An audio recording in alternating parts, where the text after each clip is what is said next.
नमस्कार मैत्रिणींनो. तर सकाळची वेळ झालेली आहे. तुम्ही बघू शकता सूर्य वरती आलेला आहे. तर आता वाजलेले होते सकाळचे 8 वाजलेले होते आणि माझे जे सगळे कपडे आहेत धुवून झालेले होते. आज कपडे थोडे जरा जास्तच होते, तर त्यामुळे मी सकाळी उठल्या रात्री भिजत टाकले. रात्री भिजत टाकल्यामुळे छान मस्त असे भिजले गेले आणि सकाळी उठल्या मी कपडे धुवून घेतले आणि त्यानंतर लगेच ते सुकत टाकले आणि त्यानंतर बाकीची कामे केली.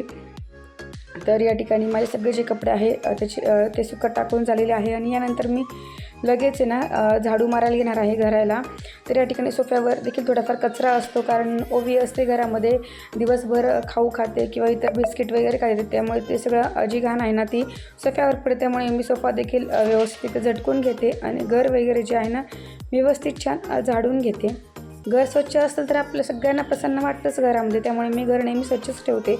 तर या ठिकाणी बघू शकता हे सोफे देखील मी व्यवस्थित छान क्लीन करून घेतलेले आहे या ठिकाणी. आणि ओवीला देखील स्कूलमध्ये अजून मला सोडायचं आहे. ती झोपलेली आहे अजून, तिला देखील उठवायचं आहे, तिची तयारी करायची स्कूलची, तिला शाळेत सोडून यायचं आहे. त्यानंतर माझी बाकीची जी कामे आहे ती होतीलच. आणि आज मी किचन जो आहे ना तो साफ करायला घेणार आहे. म्हणजे एका वेळेस सगळा मी नाही घेणार, थोडाच घेणार आहे. आज फक्त फरशी जी आहे, फरशीवर खूप डाग झालेले, त्यामुळे ते मी म्हणजे ते घासून घेणार आहेत. त्या ठिकाणी गॅलरी देखील मी व्यवस्थित झाडून घेते.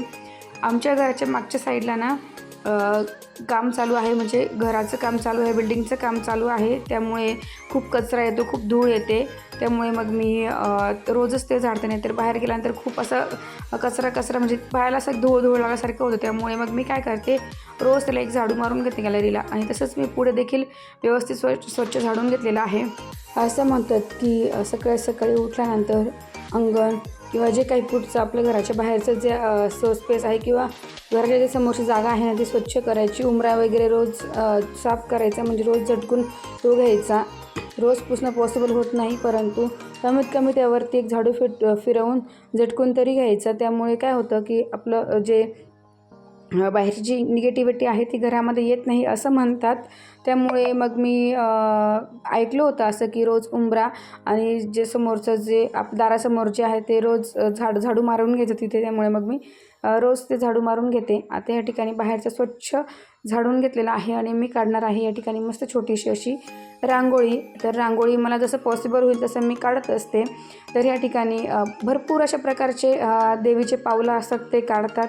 तर मी या ठिकाणी लक्ष्मीची जी पावलं आहेत ती काढून घेतलेली आहेत. मला जशी येतात तशी मी काढली आहे. 4-5 प्रकारची मला लक्ष्मीची पावलं आहेत ती काढता येतात. तर त्यातलं एक पद्धत आज म्हणजे एक प्रकारची जे लक्ष्मीची पावलं आहेत ती मी या ठिकाणी काढून घेतलेली आहेत. आणि रांगोळी छोटीशी काढलेली आहे मस्त. आणि हळदी कुंकू तर नक्की व्हायचं रांगोळीमध्ये. सफेद रांगोळी ठेवत नाही असं म्हणता, कलर रोज भरणं पॉसिबल नाही, त्यामुळे मग मी हळदी कुंकू तरी रांगोळीमध्ये भरतेच.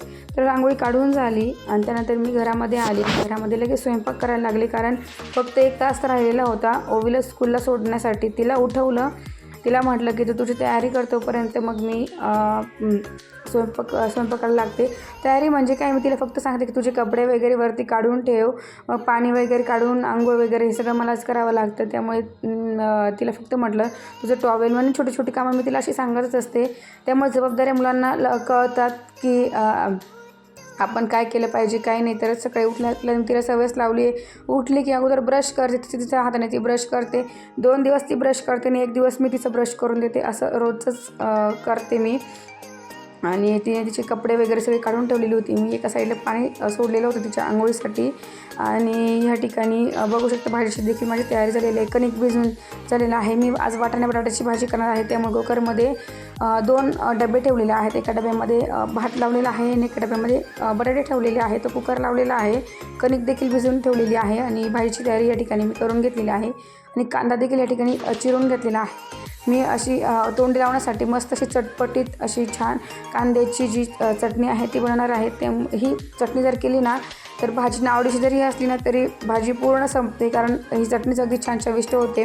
कांदा अगोदर बारीक चिरून घेतला, त्यामध्ये कोथिंबीर टाकली आणि वरून तडका दिला. जिरे, मोहरी आणि कढीपत्ता आणि थोडंसं लाल तिखट यामध्ये टाकलेलं आहे आणि छान मस्त चुरचुरीत अशी याला तडका दिलेला आहे. मस्त असं छान तडका जो आहे तो चटणीला बसलेला आहे. थोडंसं मीठ टाकलेलं आणि मिक्स करून घ्यायचं.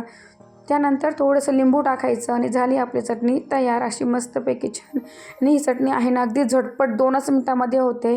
एक कांदा चिरून त्यामध्ये कोथिंबीर जरी टाकली आणि वरून तडका घातला की झाली, अगदी मस्त छान होते. लिंबू ऑप्शनल आहे, तुमच्याकडे असेल तर टाकायला. लिंबू टाकलं नाही ना तरी ही चटणी जी आहे ती अगदी छान लागते, परंतु लिंबू टाकून अगदी छान मस्त आंबट अशी छान चटणी लागते.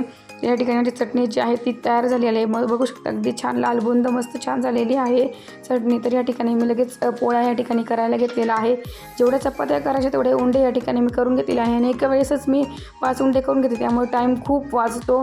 एक उंडा करायचा, एक चपाती करायची, त्यामध्ये खूप वेळ होतो. त्यापेक्षा मी एका वेळेसच सर्व जे उंडे आहे किंवा जे चाळे आहेत ते पटपट बनवून घेते. यामुळे वेळ खूप वाचतो आणि सकाळी जे ड्युटीवर जातात किंवा मग ज्यांना सकाळी टिफिन द्यायचं असं त्याच्यासाठी हा एकदम छान मस्त हे जे टिप म्हणू शकता किंवा अशा पद्धतीने तुम्ही करू शकता. त्यामुळे चपात्या ज्या आहे ना अगदी झटपट होतात. तर ह्या ठिकाणी चपात्या ज्या आहे त्या मी करून घेते आणि चपात्यांना तुम्ही थोडंसं रोज तेल लावते, कारण तेल लावल्यामुळे काय होतं चपाती अशी छान मस्त लागते, नाहीतर ती एकदम कोरडी लागते. त्यामुळे मग मी चपात्यांना थोडं तेल लावते. तर झटपट अशा चपात्या आहेत त्या करून घेते मी आणि रोज मी अशाच मॅनेज करत असते, कारण सकाळी खूप जास्त घाई असते.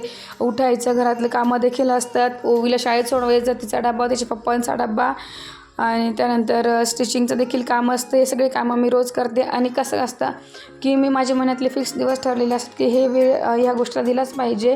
तर आज मी काय करणार आहे ते तुम्हाला पुढे व्हिडिओत दिसेलच. आता या ठिकाणी भाजी करायला घेतलेली आहे, त्यामध्ये जिरे, मोहरी आणि या ठिकाणी जे वाटण केलेलं आहे ते टाकलेलं आहे. आता वाटणामध्ये मी काय टाकलेलं आहे, आलं, लसूण, खोबरं, कढीपत्ता आणि कोथिंबीर याचं पेस्ट बनवून घेतली आणि ती टाकलेली आहे.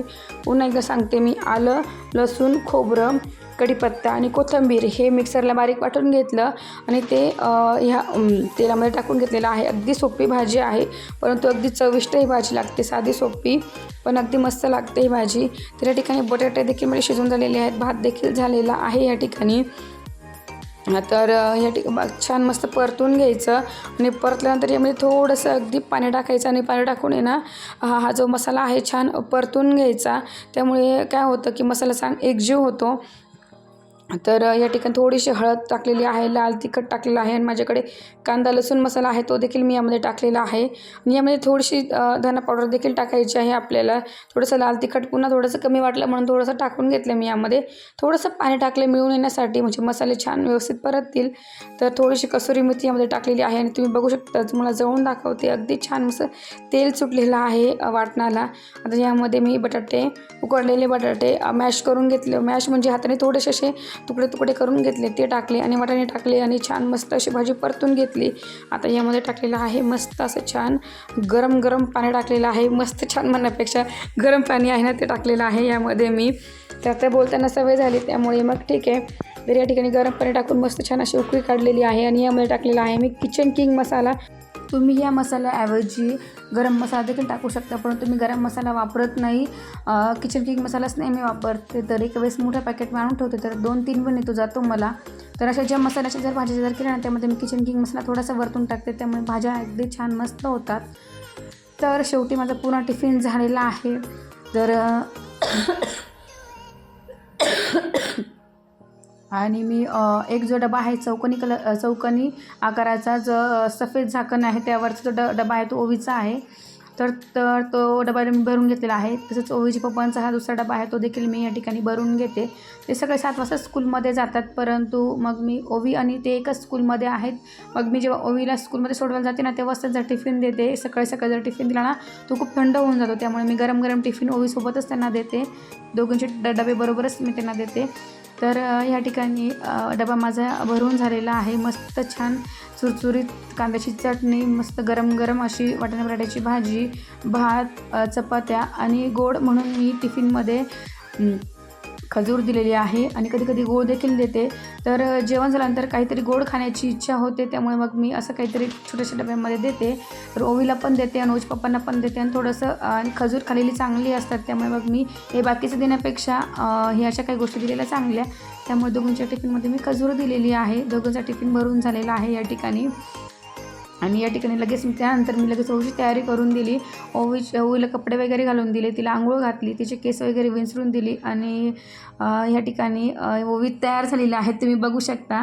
तर तिला स्कूलमध्ये मी सोडून येते. तर आता ओवीला स्कूलमध्ये सोडून आलेली आहे आणि निवांत झालेली आहे. त्याचा चहा घेते. नमस्कार मैत्रिणींनो. तर शुभ सकाळ. सकाळची वेळ आहे म्हणून शुभ सकाळ. तर आत्ताच ओवीला स्कूलमधून मी सोडून आले. आता वाजलेले आहेत 10. तर घरातलं म्हणजे कपडे वगैरे धुवून झाले. तुम्ही मगाशी बघितलंच असेल. घर वगैरे देखील झाडून घेतलेली मी. बाहेरचं रांगोळी झाडू वगैरे सर्व झालं. गॅलरी पण साफ करून झाली आहे. आता फक्त राहिलेले आहेत फरशी पुसायची आणि स्वयंपाक केलेला आहे, त्यामुळे ते भांडे आणि किचन आवरायचं आहे. तर 11 वाजेपर्यंत माझं आवरून होईपर्यंत मस्त गरम गरम चहा ठेवलेला आहे. चहा घेते. तिला सोडून आले. आता हिवाळा आहे त्यामुळे थोडी थंडी वाजते. मग आल्याला मी मस्त छान गरम गरम चहा घेते आणि त्यानंतर मस्त छान जोमाने कामाला लागते. आणि मी घरातली कामं जी आहे ती पटपट आवरून घेते. व्हिडिओ कंटिन्यू करा, स्किप करू नका, शेवटपर्यंत नक्की बघा. तर माझं किचन पूर्ण साफ करून झालेलं आहे. भांडे वगैरे घासून घेतलेले आहे. स्वयंपाकाची किचन वगैरे जो आहे तो पूर्ण धुवून पुसून घेतलेला आहे. आणि आता मी करणार आहे जी महिन्याची कामे ठरलेली आहेत ना, त्यातलं एक काम. तर महिन्यातून मी एक दिवस देत असते ह्या काही खास कामांसाठी. तर त्यातलं आज एक काम मी तुम्हाला सांगते, ते म्हणजे फरशी घासण्याचं. तर मी एका दिवसामध्ये खूप काही करत बसत नाही. रोज थोडा वेळ देते आणि त्यामुळे माझं किचन जे आहे ना ते अगदी छान चमकते आणि खूप काही काम केल्यासारखं पण वाटत नाही आणि खूप थकल्यासारखं पण वाटत नाही. त्यामुळे रोज थोडा वेळ मी काही खास कामासाठी देते. त्यामुळे माझं घर जे आहे ना ते नेहमीच स्वच्छ, नीट, क्लीन वाटत असतं. तर या ठिकाणी मी फरशीवरती जे काही डाग होते ते काढून घेतलेले आहेत. आपण रोज पोछा मारतो, परंतु काय होतं, पोछा मारून देखील बऱ्याच वेळेस ना कानेकोपऱ्यामध्ये डाग राहतात, कारण मॉपकडेपर्यंत जात नाही. त्यामुळे मग मी फरशी जी आहे ना पूर्ण ती घासून घेतलेली आहे आणि पुसून घेतलेली आहे. यामुळे फरशी जी आहे ना ती नेहमीच चमकते आपली. म्हणजे कधीही अशी आपण बऱ्याच वेळेस फरशी साफ करतो, रोज पोछा मारतो, तरी देखील फरशी अशी स्वच्छ वाटत नाही. खास करून किचनची, कारण किचनमध्ये आपण स्वयंपाक करतो, काही ना काहीतरी खाली पडतंच, तेलाचं वगैरे काम असतं. त्यामुळे मग किचन शक्यतो महिन्यातून एकदा घासायचाच. म्हणजे काय होऊन जातं, किचन जो आहे आपलं नेहमीच चमकतं, अगदी छान फ्रेश वाटतं. तर या ठिकाणी तुम्ही डाग बघू शकता. तुम्हाला दाखवते मी कोपऱ्यामध्ये असे डाग झालेले आहेत. तर ते देखील मी व्यवस्थित घासून घेणार आहे. असं हे छोटे कामं केल्यामुळे काय होतं, आपलं जे घर आहे ना ते नेहमीच अगदी छान मस्त वाटतं, फ्रेश आणि स्वच्छ वाटतं, सगळ्यात महत्त्वाचं म्हणजे. त्यामुळे मग ही जी काही कामे आहेत ना मी वेळोवेळी करतच असते. झाली बाबा एकदा घरातली सगळी कामे जी आहेत ती आवरून झालेली आहेत. सगळी कामं जी आहे ना ती झटपट आवरून घेतली आहे. आता वाजलेले आहेत 12. तर मला ना किचनची फरशी थोडीशी खराब वाटली होती आणि महिन्यातून मी एकदा किचनची फरशी आहे, कारण आपण रोज स्वयंपाक करतो, थोडंफार खाली वगैरे सांडतं. रोज आपण कितीही नाही म्हटलं ना लिक्विडने फरशी पुसात असं करा, पण तो मग कोपऱ्यांपर्यंत जात नाही. त्यामुळे मग मी काय करते, महिन्यातून एकदा ना पूर्ण जे किचन आहे ना तो व्यवस्थित स्वच्छ घासून, कानेकोपरे घासून स्वच्छ पुसून घेते. आणि याला फक्त 30 मिनटं लागतात. 25 ते 30 मिनटामध्ये सगळं. आता तुम्हाला सांगते मी 11:15 वाजता मी किचन जो आहे तो क्लीन करायला बसले होते आणि आता वाजलेले आहेत 12 वाजून 10 मिनटं झाले आहे. जवळजवळ 25 मिनटामध्येच माझे सगळं जे किचन आहे पूर्ण घासून आणि क्लीन करून झालेलं आहे. महिन्यातून जर एकदा असं जर केलं ना तर आपला जो किचन आहे ना तो नेहमीच, किचनची जी फरशी आहे नेहमीच चमकत राहते, कधीच ती अशी खराब असल्यासारखी दिसत नाही. तर चला आता घरातली तर कामं आवरून झालेली आहे. आता दुसरं कामाला सुरुवात झालेली आहे. दुसरं काम म्हणजे माझं स्टिचिंगचं काम. तर घरातली कामं आवरून झाली की आता ओवीला थोड्या वेळाने, म्हणजे ओवीला अजून घ्यायला 2 तास बाकी आहे. 2 तासानंतर मी तिला घ्यायला जाईल. तोपर्यंत माझं 1-2 ब्लाऊज होऊन जाईल. तर आता लगेच ब्लाऊज जे आहे ते स्टिच करायला बसते, कारण थोडा वेळ मग अशी आराम केला 10-15 मिनटं. तिला जेव्हा शाळेतून सोडून आली ना त्यावेळेस थोडा चहा घेतला, थोडासा 15-20 मिनटं आराम केला. त्यानंतर पुन्हा घरातली कामं आवरायला सुरुवात केली. तर झाली सगळी घरातली कामं आवरून. त्यानंतर आता बसते ब्लाऊज स्टिच करायला. व्हिडिओ कंटिन्यू करा, शेवटपर्यंत नक्की बघा. आज देखील मी तुम्हाला सांगणार आहे की माझे ब्लाऊज किती स्टिच करून झाले. काल बोलली होती परंतु तसं काही नाही झालं, कारण कोणी ये जा, इकडे ओवी घरी होती, काल संडे होता, इकडे तिकडे टाईमपास झाला. त्यामुळे माझं एकच ब्लाऊज स्टिच करून झालं. तिच्याकडे लक्ष देणं महत्त्वाचं आहे, कारण सुट्टीचा दिवस असतो. नाहीतर ती सारखी म्हणते मम्मा माझ्यासाठी तू वेळ देत नाही. मग मी ठीक आहे म्हटलं. एक काल ब्लाऊज झालं आहे, तर बघू आज किती होतात. शक्यतो आज 1-2 ब्लाऊज होऊन जातील. मला ज्यांचे ब्लाऊज आहेत ना त्यांना 3 तारखेपर्यंत ब्लाऊज द्यायचे आहेत. जे ब्लाऊज आहे ना मी कट करून ठेवलेले. काल मी सांगितलं की माझे 5 ब्लाऊज कट करून झाले, त्यातले काल एक स्टिच केलं. बघू आज किती होत आहे. झाले की तुम्हाला मी सांगेलच पाहिजे की माझे ब्लाऊज किती स्टिच करून झाले. पुन्हा संध्याकाळची कामं सुरू होणार आहे. दिवसभर माझं असं पूर्ण जे दिवस आहे ना पूर्ण बिझी जातो. थोडा वेळ रिकामा मी वाया घालवत नाही आणि तेवढी एनर्जी असते. जवळजवळ रात्री मी 7 ते 8 तास पूर्ण झोप घेते, त्यामुळे दिवसभर अगदी छान फ्रेश वाटतं. तर चला, आणि आपलं सगळ्यात महत्त्वाचं म्हणजे आपल्या आवडीची जर कामं आपण नेहमी जर केली ना तर कधीच कंटाळा येत नाही. आणि मला स्टिचिंग करायला खूप आवडतं, त्याचप्रमाणे व्हिडिओज देखील करायला आवडतं. त्यामुळे व्हिडिओ करणं, स्टिचिंग करणं, घरातले सगळे कामं करायला मला कंटाळा येत नाही. परंतु जे काम आपल्याला करायला कंटाळा येतो ना तर सहजता शक्यतो ती पटकन होत नाही, परंतु आवडीची जर कामं केल्यानं ती पटकन होतात. तर चला, जास्त गप्पा नाही करत, कारण गप्पा करत बसलं तर व्हिडिओ खूप मोठा होऊन जातो. तर चला, भेटते मी तुम्हाला थोड्या वेळातच. तर या ठिकाणी बघू शकता मस्त असं छान फरशी जी आहे ती क्लीन करून झालेली आहे.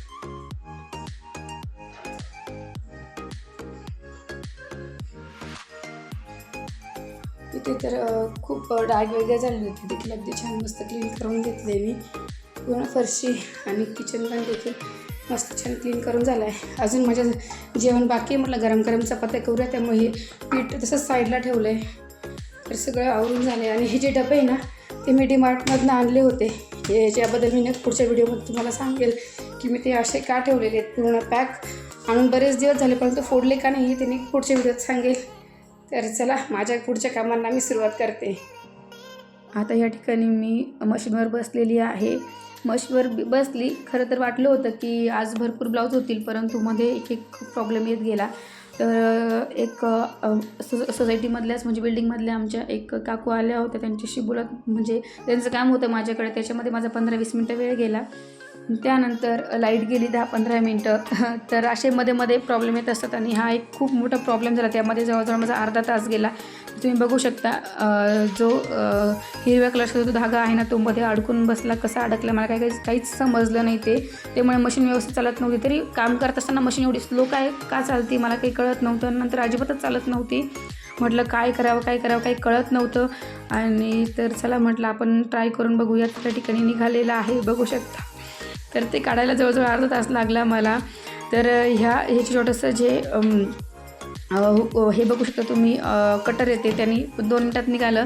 अर्धा तास झालं मी ही कैची आणि सुई घेऊन बसले होते. त्याने खूप काढायचा प्रयत्न केला, परंतु निघतच नव्हतं. कटर 2 मिनटात ते निघून आलं. तर झाला हा प्रॉब्लेम सॉल्व झाला. आणि त्यानंतर पटकन ब्लाऊज मी स्टिच करून घेतले. तर 2 ब्लाऊज माझे स्टिच करून झालेले होते 4:30 वाजेपर्यंत. 3 ब्लाऊज झाले असते माझे, परंतु मध्ये बरेच एक प्रॉब्लेम येत गेले, तुम्हाला सांगितलंच मी. तर या ठिकाणी फिनिशिंग बघू शकता, अगदी छान मस्त फिनिशिंग आलेली आहे ब्लाऊजला. आणि हे 2 ब्लाऊज जे आहेत ते मी आज शिवलेले आहेत. तर असे मध्ये प्रॉब्लेम येतात, तर चालतंच. दिवसभर असं घरी करतोय काम म्हटल्यावर हे येणारच. तर या ठिकाणी तर ब्लाऊज शिवून झाल्यानंतर तुम्ही पसार बघू शकता, भरपूर असा पसार आहेत खाली, कारण आपण कट करत असतो त्याचे जे तुकडे असतात ते खाली पडलेले असतात. तर मी हे सगळं आवरून घेतलेलं आहे. या ठिकाणी बघू शकता मस्तपैकी छान घड्या वगैरे करून जागच्या जागी वस्तू ठेवलेल्या आहेत कपड्यांच्या. जर तुम्हाला आजचे व्हिडिओ आवडला असेल तर व्हिडिओला लाईक नक्की करा, व्हिडिओला शेअर करा आणि सबस्क्राईब करा. सबस्क्राईब चॅनलला केल्यामुळे तुम्हाला माझे व्हिडिओ आहेत ते सगळे बघायला भेटतील. तर चला, पुन्हा भेटू नवीन छानशी व्हिडिओ. तोपर्यंत काळजी घ्या. Bye bye.